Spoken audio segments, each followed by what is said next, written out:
नमस्कार विद्यार्थी मित्रांनो, स्वागत आहे तुम्हा सर्वांचं महा एक्झाम पॉइंट आपल्या एज्युकेशनल यूट्यूब चॅनलवरती। तर विद्यार्थी मित्रांनो, आज 10 फेब्रुवारी आणि आजपासून जे मित्रांनो महिला व बालविकास विभाग पुणे आयुक्तालयाची आपली परीक्षा सुरू झाली आहे।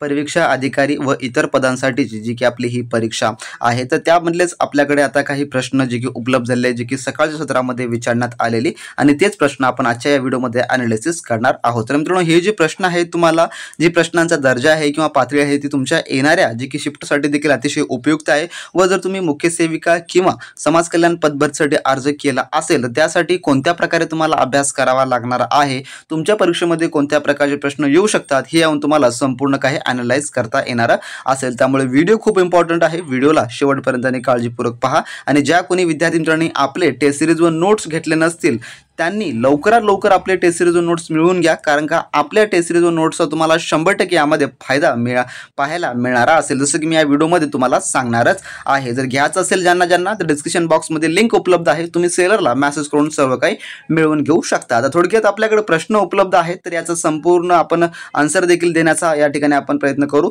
तर पहिला प्रश्न असा होता की कालडी हे जन्मस्थान कोणाचे, असा प्रश्न विचारण्यात आलेला आहे। तर कालडी ही जन्मस्थान कोणाचे आहे, तर कालडी हे जे जन्मस्थान आहे जे की शंकराचार्य आदि शंकराचार्य यांचं हे जन्मस्थान आहे आणि हे केरळ या राज्यामध्ये आहे। तर हे या प्रश्नाचं उत्तर ते होणार असेल।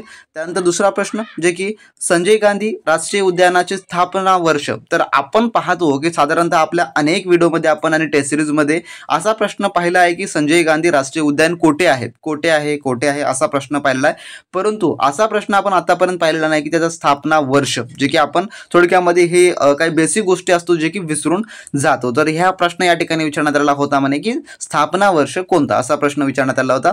त्यानंतर 2011 जनगणना लोकसंख्या जो की वाढीव दर, 2011 जनगणना लोकसंख्येनुसार वाढीव दर किती, तर ह्याचा प्रश्न थोडक्यात आलेला होता। तर आपला नोट्समध्ये आपण तुम्हाला जनगणना वगैरे प्रोव्हाइड केलेली आहेच, त्यामध्ये तुमचा आय होप की यामधून तुमचा अभ्यासक्रम कव्हर होणार असेल।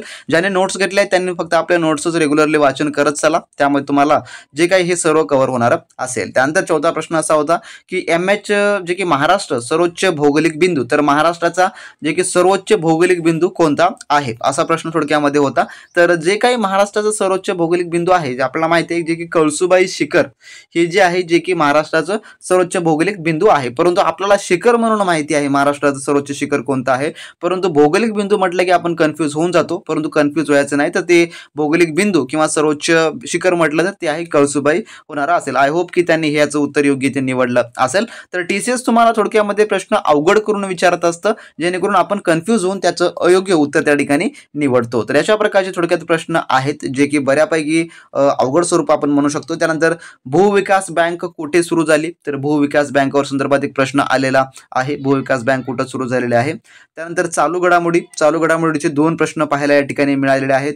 त्यानंतर अशोक पंडित कोणत्या खेळाशी संबंधित आहेत, तर अशोक पंडित हे कोणत्या खेळाशी संबंधित आहेत असा प्रश्न आहे। आणि यामध्ये आय थिंक की पद्मश्री किंवा जे आता रिसेंटली आपल्याला जे अवॉर्ड देण्यात आलेले होते, रिसेंटली जे काही पद्मश्री, पद्मभूषण, तर या अवॉर्ड संदर्भात देखील तुम्हाला येणाऱ्या अपकमिंग शिफ्टमध्ये प्रश्न येऊ शकतो, त्यामुळे तो देखील पाहून घ्या। तर JKGSC असे काही प्रश्न आहेत जे की विचारण्यात आलेले आहेत जे की या टॉपिकवर। त्यानंतर मराठी व्याकरणाचे पहा, यामध्ये समानार्थी शब्द होते, समानार्थी आणि विरुद्धार्थी हे तर कंपल्सरी तुम्हाला 2-2 प्रश्न फिक्स पाहायला मिळतीलच, जे की अवघड स्वरूपाचे असतील। यासाठी तुम्ही आपलं जे काही नोट्स मधला मराठी व्याकरण आहे, मराठी व्याकरणामध्ये आपण एकूण 200 आपण समानार्थी विरुद्धार्थी शब्द आपल्याला दिलेला आहे, जे की अवघड स्वरूपामध्ये आणि एक्झाम प्रोस्पेक्टिव्हनं, तर तुम्ही ते समानार्थी एक वेळेस नजर फिरून घ्या सगळ्यावरून, तुम्हाला नक्की त्याचा फायदा होणार असेल। त्यानंतर लिंग, वचन, काळ यावर देखील 2 प्रश्न, तर काळावरचा प्रश्न फिक्स असतोच, काळ ओळखा म्हणून। त्यानंतर लिंग वचनवर देखील आलेला आहे। त्यानंतर प्रयोगावर होता प्रश्न, तर प्रयोग देखील विचारलेला आहे।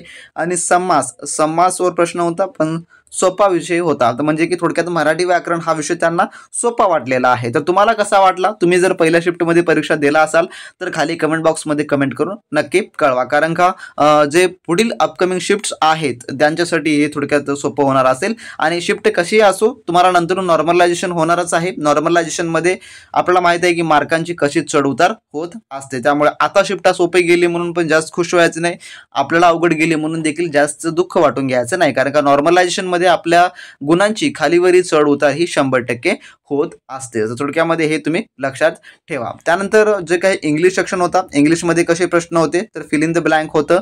त्यानंतर डिग्रीवर एक प्रश्न आलेला आहे. त्यानंतर पॅराजम्बल क्वेश्चन, त्यानंतर सिनोनिम आणि अँटोनिम्स म्हणजे की समानार्थी आणि विरुद्धार्थी याच्यावर 2 प्रश्न, त्यानंतर करेक्ट ऑर्डर हे तुम्हाला विचारण्यात आलेलं असेलच. तर थोडक्यामध्ये हा इंग्लिशचा पॅटर्न त्यांनी फॉलो केलेला आहे. तर तुम्हाला येणाऱ्या जी शिफ्टमध्ये तुम्हाला थोडक्यात पॅसेजवर देखील प्रश्न असू शकतो. पॅसेज दिला जातो त्यावर तुम्हाला 2 ते 3 प्रश्न जे की विचारले जाऊ शकतात. तर थोडक्यात इंग्लिश असा पॅटर्न आहे. आणि जे गणित आणि बुद्धिमत्ता जे की रिझनिंगचं, ज्यामध्ये सरासरी प्रश्न, क्रमवारीची पद्धत आली होती, आकृतीवर प्रश्न असतो, चिन्हांकन पद्धत, चिन्हांकन म्हणजे कसं प्लस वजाबाकी डिवायडेशन गुणाकार दिला असतो, मग त्यानंतर आपल्याला दुसरे चिन्हांकन करून आपल्याला गणितीय पद्धती पूर्ण करायची असते, त्याला चिन्हांकन पद्धत असे म्हणतात. त्यानंतर स्तंभावर प्रश्न जे की स्तंभ दिलेला जातो आणि त्या स्तंभावर आपल्याला अनालिसिस करून क्वेश्चन्स काढायचे असतात. तर काही गणिताचे प्रश्न ऍड होते. तर थोडक्यात साहजिक आहे गणित देखील यामध्ये कॉम्बिनेशनमध्ये येणार असेल. तर हे विषय थोडक्यात अवघड होता असं त्यांचं म्हणणं आहे. तर हा विषय थोडक्यात अवघड असा वाटू लागलेला होता. तर थोडक्यामध्ये हा जो आजचा पहिल्या मॉर्निंग शिफ्टचा पेपर पॅटर्न आहे थोडक्यामध्ये पाहता तर अवघडच आपण म्हणू शकतो, कारण का ह्यामधले जीके जीएसचे क्वेश्चन देखील टॉप लेवलचे विचारण्यात आलेली आहेत. आणि बाकी मराठी व्याकरण या ठिकाणी थोडं इझी होतं असं आपण ग्राह्य धरू. त्यामध्ये पुन्हा मग समोरचा जो पुढील सेक्शनचा जो यामध्ये आपल्याला इंग्लिश ग्रामर, तर फिल इन द ब्लँक वगैरे हे देखील थोडक्यामध्ये बऱ्यापैकी इझी आपण म्हणू शकतो, म्हणजे की मॉडरेट टाईपचा पेपर या ठिकाणी त्यांना मिळालेला आहे. आणि जे काही आता अपकमिंग विद्यार्थी असतील त्यांनी कशी तयारी करायची, तर अपकमिंग विद्यार्थ्यांनी ह्या प्रश्नांना जो की फॉलो करून थोडक्यामध्ये जे अवघड स्वरूप आहे त्याला तुम्ही फॉलो करून घ्या. आणि जे काही हे पॉईंट्स आहेत मराठी व्याकरण, गणित किंवा इंग्लिशचे, याला तुम्ही मात्र डिटो फॉलो करा, कारण का ह्यावर आधारितच तुम्हाला अपकमिंग शिफ्टमध्ये प्रश्न पाहायला मिळणारे असतील. आणि ज्या विद्यार्थ्यांनी आपली व्हिडिओची सिरीज पाहिली नसेल तर पाहून घ्या, त्यामध्ये आपण या सर्व विषयाला निवडितच आपण प्रश्न कव्हर केलेले आहे. तर असा होता थोडक्यात मॉर्निंग शिफ्टचा पेपर. जर तुमच्याकडे या व्यतिरिक्त प्रश्न असतील तर खाली कमेंट बॉक्समध्ये कमेंट करून नक्की सांगा. आणि आपण त्यावर देखील एक डिटेल व्हिडिओ आपला सायंकाळी 8 वाजता येणार असतो, त्यामध्ये आपण तिन्ही शिफ्टचे क्वेश्चन पेपर अनालिसिस करणार आहोत. आणि ज्या कोणी विद्यार्थी मित्रांना टेस्ट सिरीज किंवा नोट्स हवे असतील त्यांनी लगेच डिस्क्रिप्शन बॉक्समधल्या लिंकवर क्लिक करून सर्व काही आपल्या व्हॉट्सअप सेलरला मेसेज करून मिळवून घ्या. तोपर्यंत बी प्रॅक्टिस क्रॅक एक्झाम.